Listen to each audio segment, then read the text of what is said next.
Still to this day, I don't understand the hype. And don't get it twisted. This is what I was talking about in that older video about people playing stereotypes. I saw this post. Cool Gray 9 sold out quickly this morning for $215. Lines were wrapped around the corner and a few scuffles took place. And as you can see from the image here, with no surprise, is it truly shocking? You see niggas fighting. Y'all will spend $215 plus tax, but before that, waiting 9+ hours on a line outside. And since y'all get so bored out there, niggas just start scuffling. This is why I said I don't hang out with hood dudes, because all y'all want to do is slap box and fight for no reason, and then talk about drill rappers before saying you want to freestyle in a car to some free NLE Choppa trap beats. People still fight over Jordans in 2025? I thought we evolved enough as humans to realize we shouldn't be throwing hands over something that goes on your feet. I'm not trying to be that guy, but I listen, look at these shoes, man. Look at these cool Gray 9s. I don't even think they look that good. You know what I'm saying? The only people who wear these type of Jordans are people who go to the club. This is the type of Jordans you wear when you're like throwing ham and salami on a stripper. And even the people who buy these shoes just to resell it, I don't even think these ones sell that crazy. When I was growing up, my older brother, he had like 40 pairs of Jordans. Literally, he was a sneakerhead. You know, I got like 2 pairs of Jordans. I got a couple Nikes, but I barely even wear them. I remember paying a lot for my Jordans. They lasted for a couple years. I got bored of them after like a month though. When I was in middle school, kids used to get jumped over your Jordans. I know a few people who got their shoes taken off their feet. They got jumped and they had to walk home with no sneakers on, straight socks, because they got jumped. You know, I always had a very specific perspective on expensive clothing. I feel like a lot of expensive clothes and shoes, sure, some have status symbol of wealth, right? Like people wearing Versace, the shorties with the Louis Vuitton bag, sure. But I started to realize, despite these being expensive and a face value or representation of your potential wealth, right? Exclusivity. Most of these items don't really add anything to its purpose. You know, a Louis Vuitton bag, it's Louis Vuitton. It's still a bag you put stuff in. You know what I'm saying? Like, what it has, like, does it have an extra pocket or something that I don't know about that other bags can't do? Like, here's a good example. Let's talk cars, right? I've seen people, and I know people who want to buy the most high class, expensive cars, but these cars lack practical features. They're just name brand and exclusive. These same cars that people are drooling over, I don't know. I just don't see it. It looks cool outside, right? It looks cool, right? But, you know, mechanically and stuff, they're just loud, flashy. And all you do is put more attention on you, especially if this car is meant to be fast. So let's say you're driving a custom color Lamborghini, right? You know how it be when you drive in and you see someone else behind it, or maybe you're walking somewhere and you see someone in a very expensive car. It grabs your attention. I've seen people literally stop what they're doing and stare at someone's expensive car. They're holding groceries, walking home with some groceries in their hand. They're just like, what kind of car is that? Oh my God. Like, I can't even imagine what these people are thinking in their head if they stop everything they're doing. They freeze, frozen, to stare at an automobile. They might admire it, but others may see it differently. The attention is not always a good thing. I'm not trying to look like an active target. I learned this from middle school when I saw people getting jumped over Jordans. Flashing high value items, whether it's sneakers, cars, or jewelry, is going to attract the wrong people. Not everyone sees luxury as something to admire. For some, hey, it's a reason to act on you. I used to make a joke about this on my old channel, but I would say, I will never do a house tour or a room tour. I wasn't joking though. I said I was joking. I wasn't joking. Why would I do that? So you can rob me? So you know where I keep certain things at? Like, here's the thing, and this applies to anything. The more you show off to people, the more you invite unwanted attention. It's nice to have things, but not everyone needs to know. You know what I'm saying? I remember hearing this term a long time ago, and I eventually got around to it again last Friday. I was on the phone with somebody, and I was ranting to them about what I spoke about in this video here about how nothing is more dangerous than a jealous friend. If you didn't watch the video, you could just pause and watch that, right? But I was ranting to him about that situation, and he mentioned something he read in the Kabbalion. And I've been recommended this book a million times by a handful of people, the Kabbalion. They keep saying, Andre, you got to get this book. It's so philosophical. You'll love the ideologies. It's right down your lane. And I just never got around to it. I've heard many good things though. Anyway, in this book, it mentions something called mental causation. It's the idea that all of nature is the result of causes, meaning inside your own reality, your life, and your existence right now, as you're watching this video or listening at this very moment, it's because you are either a cause or an effect. Rather, you're both. The point of this concept is that you need to be more strategic with everything that you do, because every action or cause that you cause has an effect. So how does this relate? Well, if mental causation basically emphasizes that your material world is simply a reflection of your mind, and your thoughts become your actions, your thoughts become your reality, that means if your thoughts are consumed by materialism, like flexing or being seen as wealthy or successful, your reality might be constantly shaped by maintaining that illusion. You're not necessarily chasing wealth mentally, you're chasing the appearance of wealth. You become a prisoner of your own projection. Your mind and your thoughts are dominated by external validation. Your entire reality becomes that. You don't want to just own things anymore. Like a $215 pair of Jordans that you wait online for 6+ hours and niggas start fighting in front of you. Like you don't want to just own things anymore. You want your sense of self to be tied to it. This starts showing that you're so focused on making people see you in a certain way that you end up living up to other expectations.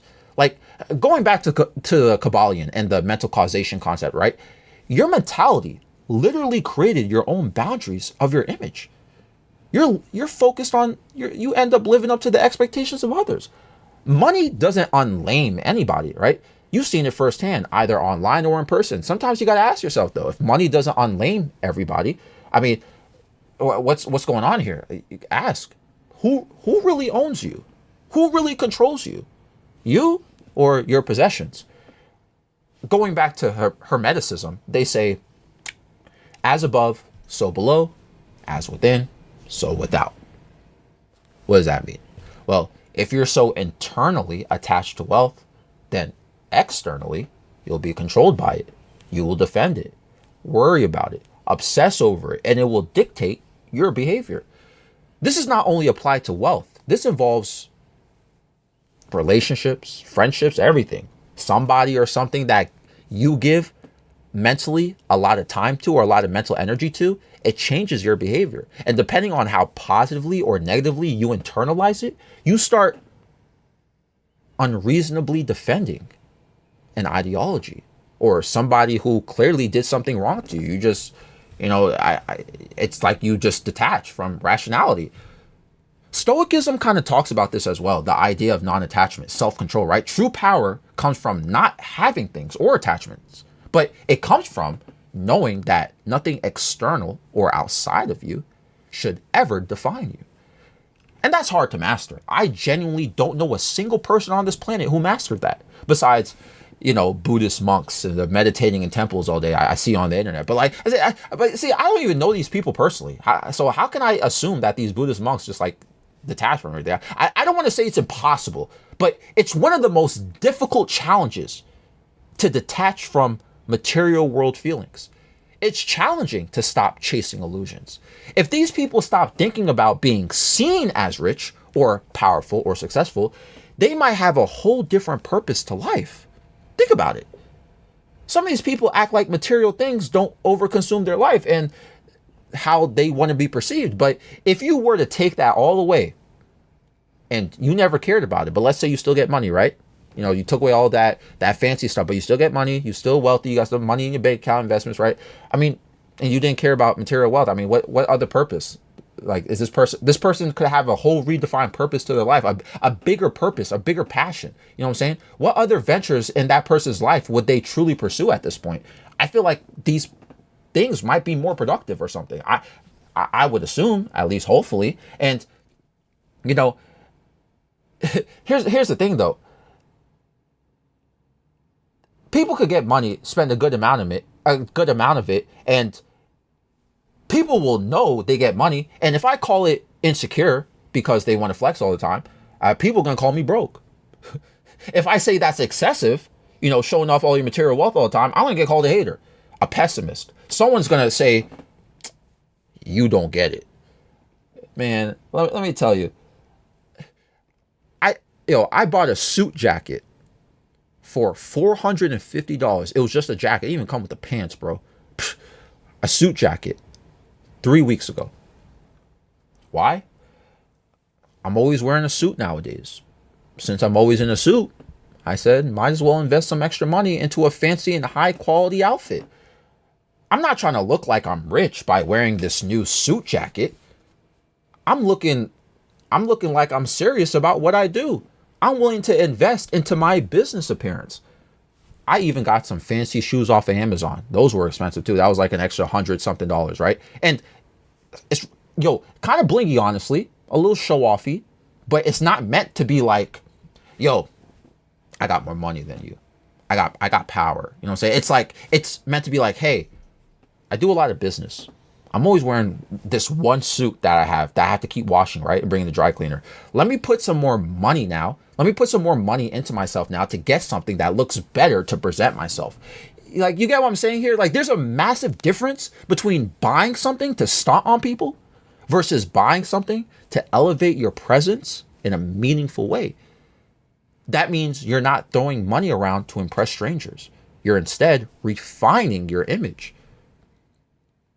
If you're well fitted, it will influence how people perceive you. You got a nice cut, it's gonna influence that. You know what I'm saying? Cause I don't really get haircuts that often. You know what I'm saying? I haven't been to the salon in a while either. I haven't really, my blonde highlights are all beat up at this point. But something I gotta get certain things done. Once I have that, remember I have that event on the 31st. Like, I'm gonna get a cut real quick. I care about how people perceive me. Not, it's just refining the image, rather than, trying to flex on people or trying to stunt on people. Listen, the key difference is purpose. You know what I'm saying? Before you buy anything flashy, and this is just my take on it, I ask myself, what does this signal to people? Does it signal, hey, look at me, I have money? Or does it signal, look at me, I take what I do seriously? Or I at least care about my profession. Does this add value to my life? Or am I trying to impress people with this image? Or whatever I choose to buy. That's my sort of take on all of this. I was going to talk more about Jordans and stuff, but I feel like I'm going to end up as a broken record here. It's just sneakers. It's cool. Might match your fit, but I mean, I don't think it's that serious. I have a few because I used to really care about this stuff, but I guess not anymore. This episode is found on Spotify and YouTube. Nightmare 7 a.m. in the morning though. No surprise. Times Square's you and I under those lights. No disguise.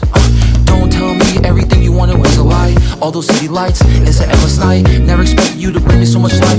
Close my eyes too long, then it's time to say goodbye. Let's dance all night until the stars don't show glow. Till the sunrise, then we go solo. Making up for all the times that we were low. Let's make some memories before we do go. Let's dance all night until the stars don't show glow. Till the sunrise, then we go solo. Making up for all the times that we were low. Let's make some memories before we do go. Caution. Wait a moment, keep my heart locked away, it's filled with emotion. Gave the key to you, right in front of you is open. Hey, try your best to not leave it broken. Oh, it's been a while since you know it's frozen. Not the